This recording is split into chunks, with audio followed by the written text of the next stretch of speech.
A'udzubillahi minasyaitonir wal 'asr. Innal insana lafi khusr. Demi waktu yang kalian lalui di dunia. Banyak manusia dalam kerugian. Illa alladziina aamanu wa 'amilus shalihat, kecuali orang yang sibuk dengan beriman dan beramal saleh. Wa tawassaw bil haqqi wa tawassaw bis sabr. Saling memberikan wasiatlah untuk kebaikan dan saling memberikan wasiatlah untuk kesabaran. An-Naisaburi dalam kitab tafsirnya yang berjudul Gharaibul Quran tentang hikmah sumpah Allah dengan waktu, ia berkata, tidak ada suatu apapun yang lebih berharga daripada waktu. Pengkhususan Allah dengan waktu itu merupakan petunjuk bagi bahwa manusia cenderung melakukan hal-hal yang tidak baik dalam hidupnya, serta menyalahkan waktu itu. Menyalahkan waktu jika ia mengalami penderitaan dan kerugian. Jadi Allah bersumpah dengan waktu adalah menunjukkan kemudian waktu itu. Dan sesungguhnya penderitaan dan kerugian yang selalu menyertai manusia adalah karena aib yang ada di dalam dirinya, bukan pada waktu. Makanya Nabi SAW juga bersabda, Allah SWT berfirman hadis qudsi ya, La tasubud dahar fa innid dahar. Jangan kalian pernah mencaci maki waktu. Karena aku adalah pencipta waktu itu. Jangan salahkan waktu, tapi salahkan dirimu sendiri. Kitalah yang banyak membuang waktu. Subhanallah, kadang-kadang mungkin teman-teman tidak asing kalau lagi tonton cuplikan. Saya kadang-kadang kalau lagi buka YouTube gitu kan, ada cuplikan lewat iklan 5 detik. Saya kadang-kadang merenungi 5 detik itu. 1, 2, 3, 4, 5. Orang bisa buat iklan 5 detik. Dan Anda sudah bisa faham dalam 5 detik iklan apa yang sedang disampaikan. Itu kan luar biasa itu. Ya. Saya pernah melihat ada yang sampai 30 detik. Kalau kita hitung 30 detik itu setengah menit ya. 1 menit kan 60 detik ya. 30 detik. Itu lama rasanya kita nunggu untuk melanjutkan cuplikan yang akan kita lihat setelahnya. Itu saya ambil pikiran, saya ambil sebuah poin, oh subhanallah. Berarti waktu itu mahal sekali ya. Artinya hitungan detik yang banyak kita buang itu ternyata memang mahal itu. Dan itu sudah sangat tinggi gitu. Syaitan kadang-kadang mempermainkan cara kita melihat waktu itu teman-teman sekalian. Contoh misal, kita kalau masuk ke restoran, atau kita masuk ke masjid dulu lah. Kita masuk ke masjid mau sholat misalnya. Perhatikan kadang-kadang masjid itu meletakkan durasi antara azan dan iqamah 3 sampai 5 menit. Itu 5 menit sudah dianggap lama. Kalau yang sampai 10 menit itu berarti luar biasa, ideal. Tapi umumnya orang kasih 5 menit. Yang digital biasa ya, 5 menit. 5 menit itu teman-teman kalau menunggu iqamah sholat, lamanya rasanya. Syaitan mempermainkan itu buat kita. Lama, padahal situ kita bisa kita rasa lama. Padahal sebenarnya itu waktu yang sangat mahal. Disitulah saat kita berdoa karena waktu mustajab. Allah terima apa saja hajat anda selama tidak minta yang haram. Selama ikhlas karena Allah. Di hari 5 kali kita punya kesempatan. Subuh, duhur, asar, maghrib, isya. Mustajab doa.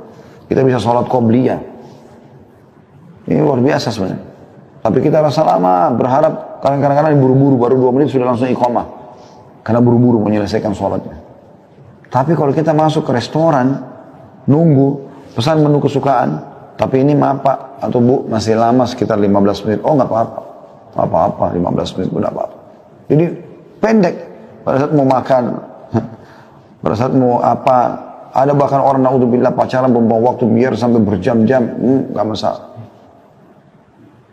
Dianggap nggak masalah. Tapi kalau dulu sama pasangannya, jenuh. Ya. Untuk pasangan halal ya maksud saya. Jadi di sini ditekankan, sebenarnya yang aib itu adalah pada diri seseorang, bukan waktu. Karena waktu tidak pernah ada aibnya. Dia akan terus sama saja. Ibnu Qayyim rahimahullah berkata, seorang manusia sejak pertama kali menginjakkan kakinya di bumi ini, maka saat itu ia telah menjadi seorang musafir yang melakukan perjalanan menuju kepada Tuhannya. Dan masa perjalanannya adalah umur yang telah Allah tetapkan baginya. Diriwayatkan dari Ibnu Abbas radhiyallahu anhu telah berkata, Rasulullah SAW bersabda, ni'matani maghbunun fihi ma katsirun minan nas, as-sihhat wal faragh. Terdapat 2 nikmat yang banyak manusia tertipu pada keduanya, yaitu kesehatan dan waktu luang. Hadis riwayat Bukhari dan Tirmidzi. Ya. Jadi banyak orang subhanallah yang akan lagi sehat tidak pernah mau ibadah. Nanti sudah sakit, sudah lumpuh, baru sibuk mau ibadah. Baru mau umroh haji, sudah susah pakai kursi roda. Mana anda di masa mudanya? Ya kan? Sudah rabun matanya baru mau belajar Quran. Mana Anda pada saat masih terang matanya? Nanti sudah terlilit utang baru berpikir mau sedekah. Bagaimana caranya waktu lagi lapang kenapa nggak sedekah? Ya, sayang sekali. Ibnu Battal berkata, sedikit sekali manusia menyadari kedua nikmat itu dan mensyukurinya dengan kebaikan. Ya, nikmat sehat dan waktu luang ini adalah nikmat yang besar. Dan cara untuk mensyukuri nikmat itu adalah memaksimalkan keduanya. Maksimalkan kesehatan di atas ketaatan, maksimalkan waktu luang di dalam ketaatan. Waktu adalah umur manusia dan kehidupannya. Hari yang berlalu makin mendekatkannya kepada kehidupan akhirat. Dan hari-hari itu ibarat sebuah gudang. Lalu apa yang disimpan di dalamnya? Kata Hasan Basri rahimahullah, hai manusia, hai anak Adam, kau hanya adalah potongan waktu. Potongan waktu. Potongan hari. Kalau sudah lewat satu hari dari hidupmu, maka ada yang hilang dari bagian tubuhmu. Yahya bin Mu'adz Ar-Razi berkata, membuang waktu lebih buruk dari kematian. Sekali lagi, Yahya bin Mu'adz Ar-Razi berkata rahimahullah, membuang waktu lebih buruk daripada kematian. Sebab membuang waktu berarti menghentikan kebenaran, sedangkan kematian berarti perpisahan dengan manusia. Seorang pria berkata kepada Daud At-Ta'i, nasihati aku. Maka kedua matanya berlinang air mata dan berkata, wahai saudaraku, sesungguhnya siang dan malam adalah fase-fase yang dilewati oleh manusia satu persatu.